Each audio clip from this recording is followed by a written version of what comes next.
Ang kwento po nitong farm na to, noong 1994 ay nagsimula po ako dito bilang janitor.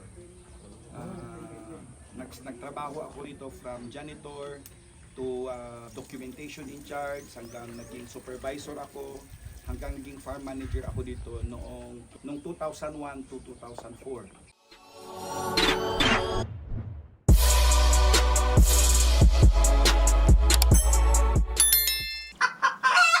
So good morning po sa inyong lahat. Ako po si Kabakang Arnel Corpus at welcome po sa Great Ark Farm. So, and then noong 2004 nagsara ito.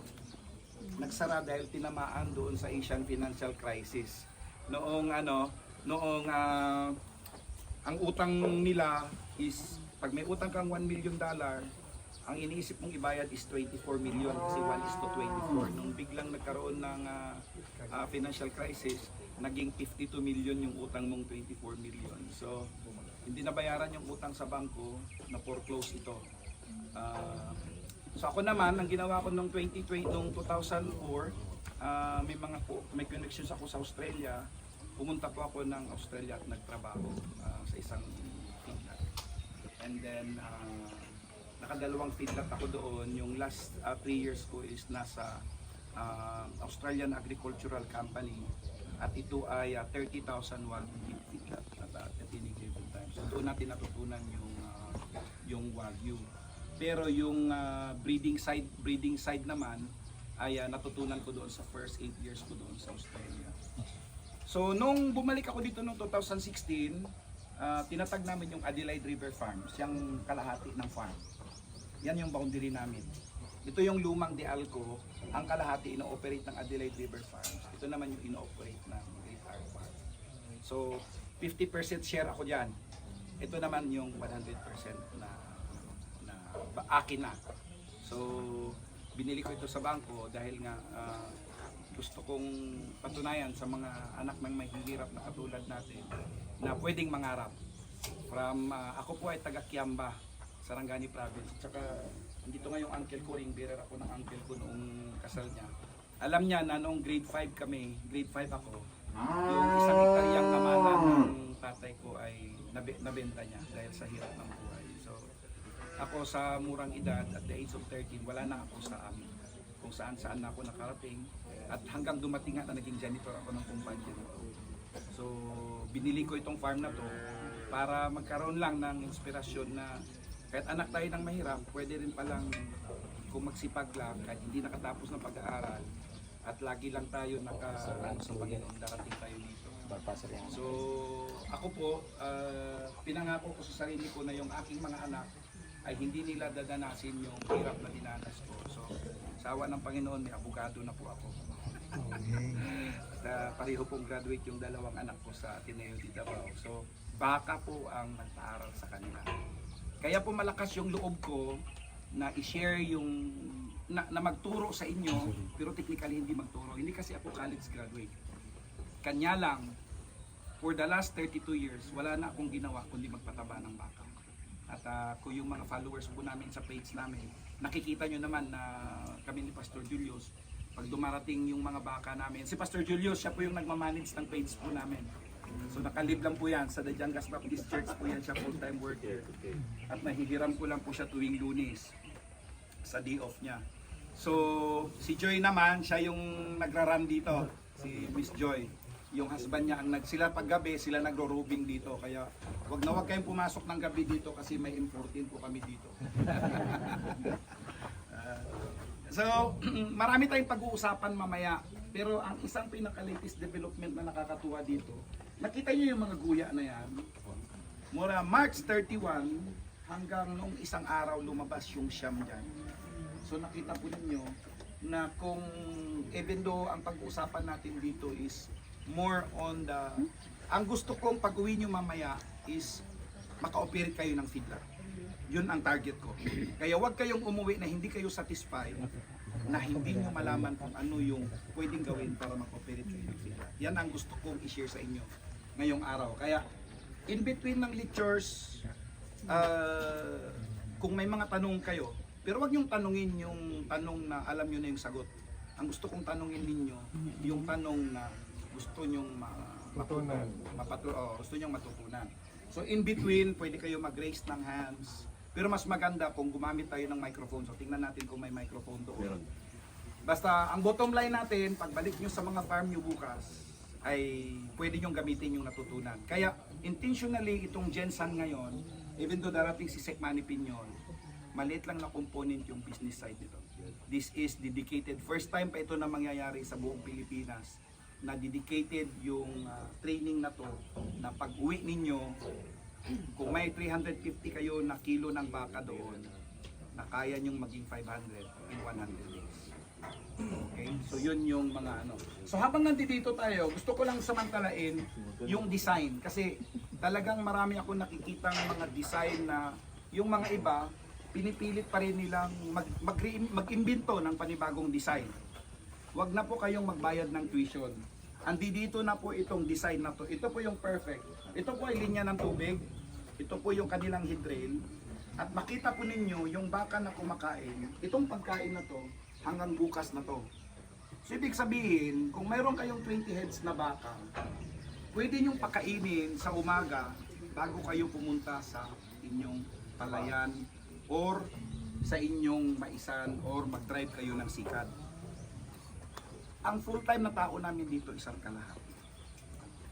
Half day lang yung isa, kaya nakita nyo, pagbagsak niya kanina nung pagkain, hindi niya nagkalaykay kasi half day lang siya eh.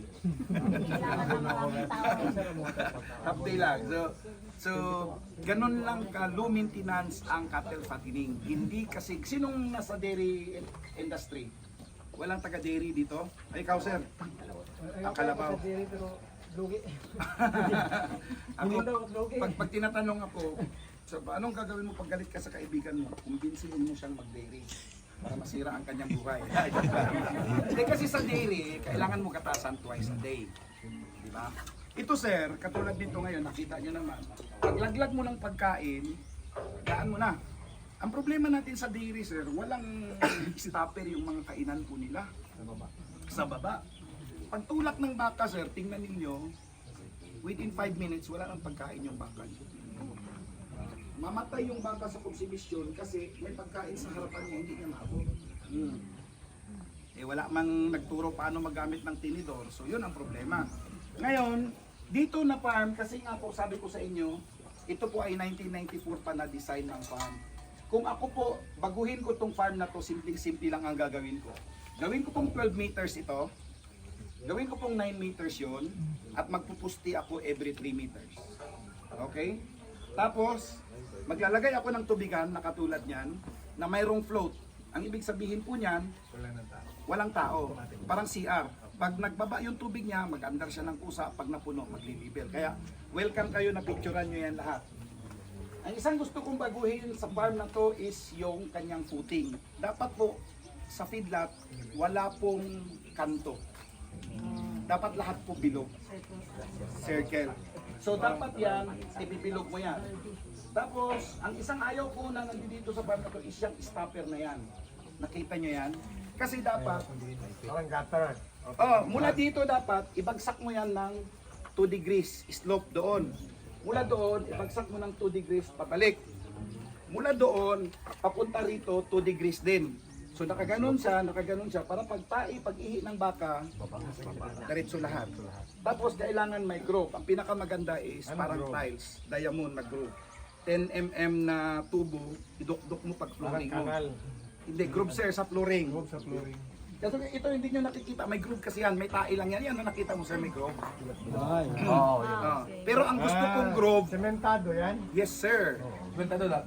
Lahat sir, sementado lahat Pero ito. sir, semento lahat yung ano talaga. Pinakamaganda sir kasi pag inulan ka, yung baka mo pag sikiapag sa lupa, lalambot, lulubog. Tapos pag short ang pagkain mo, magmimina yung baka mo. Hanggang mamaya wala na yung baka mo sir, nasa kabilang tunnel na. Di ba? So ito simentado lahat. Maliban dyan. Ito, sir kung simple operations kayo kahit na 4 inches lang na siminto ang kapal or trace. Importante lang sir na hindi ano yung paa ng baka sa lupa. Kasi pag nasa lupa ko yung paa niya, pag sige siya ihitae, maglambot yung lupa.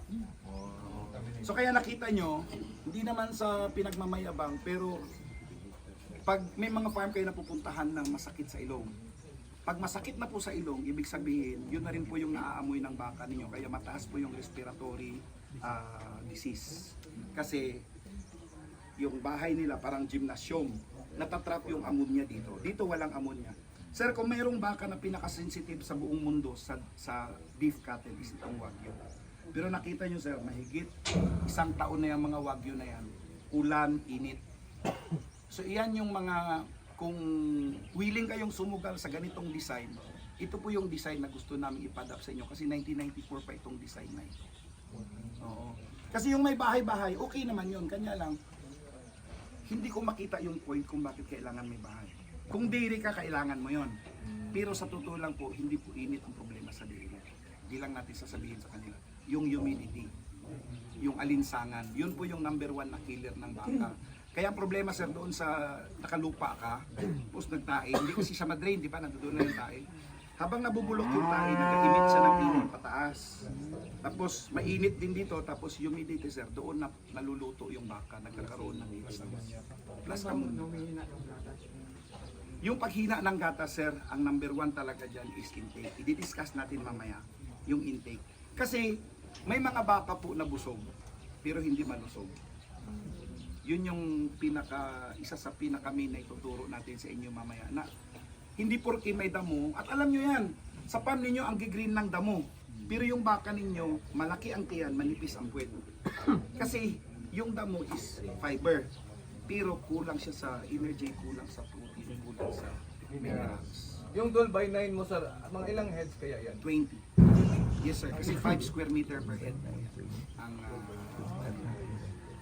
so importante po yung drainage dito, importante po na magkaroon po tayo ng maayos na drainage. Kasi nakita nyo, pag walang drainage, tingnan mo, stagnant yung tubig, di ba? Pero kung i-compare mo dun sa kabilang pen na maayos ang drainage, ito kaya ito nagabasa kasi nagalik yung water. Kasi nga po 30 years old na po itong farm na to eh. Kaya pero kung titingnan po ninyo, dapat tuyo ito. Kung naka 2% po yan, lagi pong tuyo. Papunta doon ang slope. Dos. Pag ganon. Mula dito, review natin ha. Pag ganyan. 2%, tapos mag-drop dyan, 2 degrees, tapos magda-drop dyan sa gitna. Anong graph? Dapat parang kanal. Ganon. Kanal. Para sir, pag script mo, ihulog mo lang yung tae mo dyan, kung may traktura ka, ihulog mo lang dito, scriptin mo pababa. Pero ganun din sir, may space dyan sa gitna. Dapat sir, kasi sa pag-design ng feedlot, dapat iba yung feeding way, iba yung cattle way. Yung cattle way, dito magdaan, tapos divide ko ngayong lumang design. Makita nyo po yung doon sa dulo.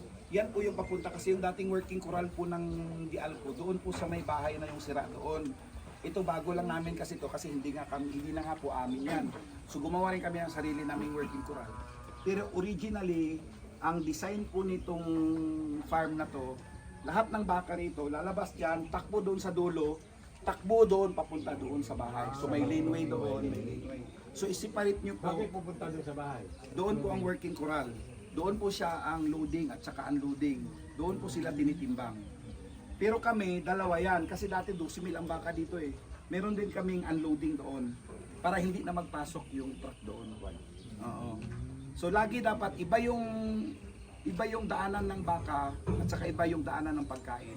Para hindi po kayo Sir, yung biosecurity, parang hindi pa natin i-discuss mamaya ni Doc Roland. Ngayon, meron tayo dito. Ang biosecurity lang po natin is yung sa gulong doon. Dahil wala naman pong imminent threat ang baka.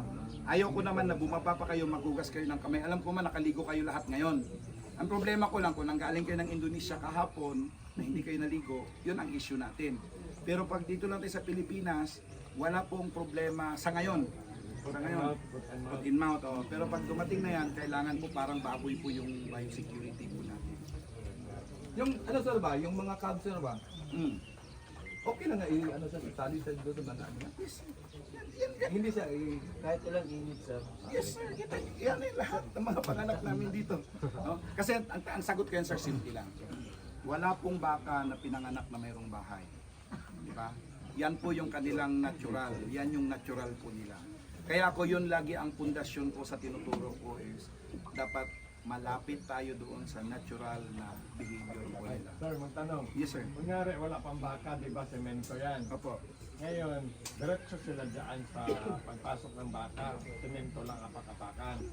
Ngayon, katagalan, magkakaroon ng mga pagkain at saka tae dyan. Yun na yung magiging bedding. Semi-bedding na nila yun, sir. Yes. Parang kaya hindi natin masyadong nililinis. Pero within 3 days naman, lalambot yan uli. At saka sir, walang issue sa paa. Nakita nyo naman sir, oh. Walang issue sa paa yung simento. Ang kaya nasisira yung paa ng mga baka po natin dahil po nabababad yung paa nila. Sir Arnold, nandito po yung sa akin booking. Yes sir. Yes sir. Lahat. Saka yung design. Pati ito, nandito doon, pero imamike ano nyo, kasi po, yung nag-design nito, Magnifying lens. sinisingil ako ng piecemeal na plano. So nilagay ko doon, pero sabi ko, bro, kung hindi nila mabasa, at nagreklamo sila, ituro ko sila sa'yo para magbayad sila ng piecemeal sa'yo. Kasi yung libro ko, ang capital po niyan is, magkano ngayon, Bas? 999 lang po yung libro plus shipping. But malit na bagay po yan. Kung gusto nyo pong mag-design, ipilin nyo lang po ako. Diba? Walang soft copy. May soft copy. Ayun, maganda. Hindi na kita sigilid ng piecemeal. Sa silent bunker, sir, nandoon na rin yung sukat. Wala, pero yung sukat mamaya, ipa-plus ko po yung website. Testing. Andito na ba si Mayor? Mayor ng Kulaman? Wala pa. Wala pa, okay. Yung taga Evior andito na? May dumating naman, no? Punta na dito.